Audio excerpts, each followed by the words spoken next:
99% people fail because of these 5 mistakes, and today I will be pointing out what are these 5 mistakes are so that you can avoid all of them.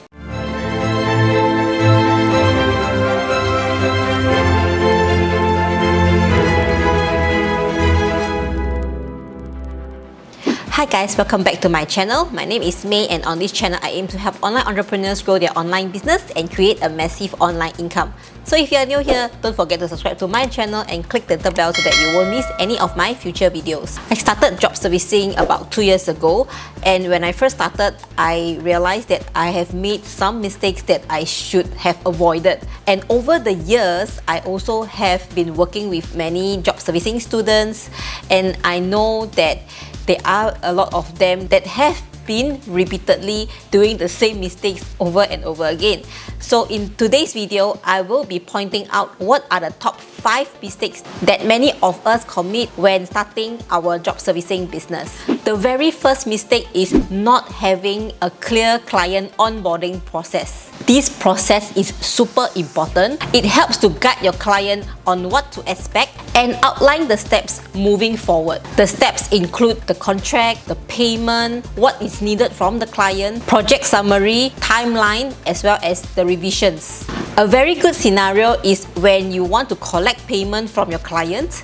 If you have a very clear onboarding process, then you can state down the payment terms. My usual practice is always a full payment before starting off work, and most of the time I do not have any issue collecting payment from my clients. This is because I state on my onboarding process that I need to have a full payment before I start work. So what I can tell you is you need to be very firm. When you are a digital agency owner, you need to be very firm of your own terms. If you want a full payment from your client, just tell them in advance that you need to collect the full payment. But then again, it is up to you. If you want to collect the half payment upon request, you can do so as long as it covers the cost of your freelancer's cost. The next mistake is not having a profit margin of more than 50% for all your services. I understand that many of you want to compete with others when you're on any online platforms, but trust me, you need to stay firm on your pricing. Especially, you need to at least mark up a 50% for your services. This rule of 50% profit margin is what makes this job servicing business profitable and sustainable. When I first started job servicing, I mark up all my services at least 50%, and most of it I mark up 100%. I have done all my market research on the pricing, and I know the market price for digital agency is pretty high, plus the freelancer that I found are all very low price. So there is a price gap in between, and we as a project manager, we are being paid for that. So stop competing with the rest. My 50% profit margin rule applies to packages as well. So my advice to you, if you do not want to compete with others, come up with your own packages whereby your client is not able to compare apple to apple when it comes to pricing. Trust this pricing strategy and mark up your price accordingly. This pricing strategy, coupled with the next mistake that I'm going to talk about, is going to fetch you higher price for your services. And the next mistake that you can avoid is that many of you are not building a brand for your job servicing business. The number one reason why so many digital agencies out there is able to charge a very high price for their services boils down to a good branding. However, I see most of the job services out there are acting more like a freelancer than a digital agency owner.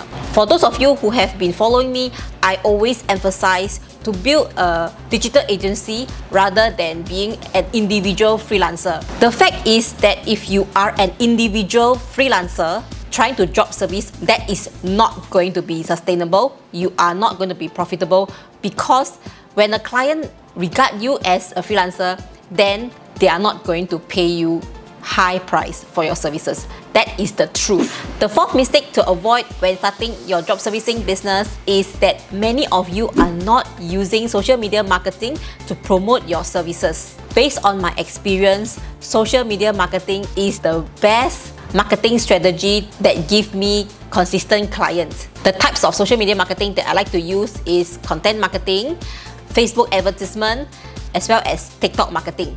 In my recent videos, many of you asked me how to get clients. I get this asked so many times, and I'm gonna answer this once and for all.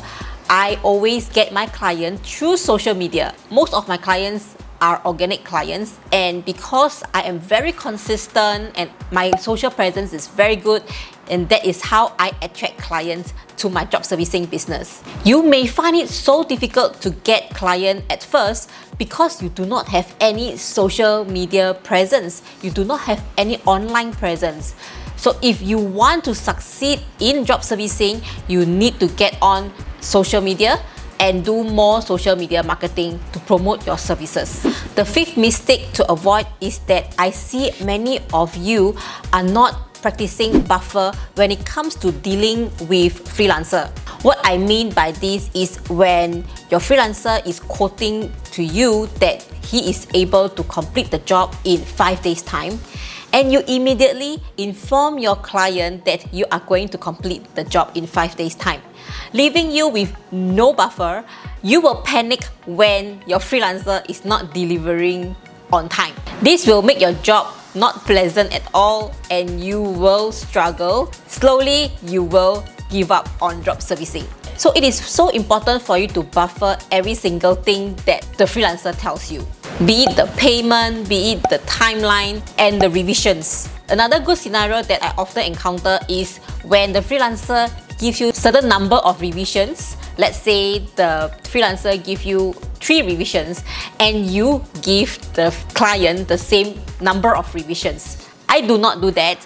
I will just give my client lesser revisions, maybe 1 or 2 revisions. And when the client requests for more revisions, I'm able to charge more on that, and that is my profit because I'm the one who handled the project, and I think I deserve to be paid more because of handling more revisions. This will make your job much more pleasant and much more enjoyable.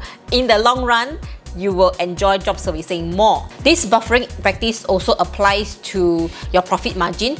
If you mark up the service more, then you have more buffer to play around with. I've seen so many cases whereby the job servicer underquoted the client and end up not making any profit out of the whole deal. So in order for you to succeed in job servicing business, you need to buffer every single thing, especially the pricing part.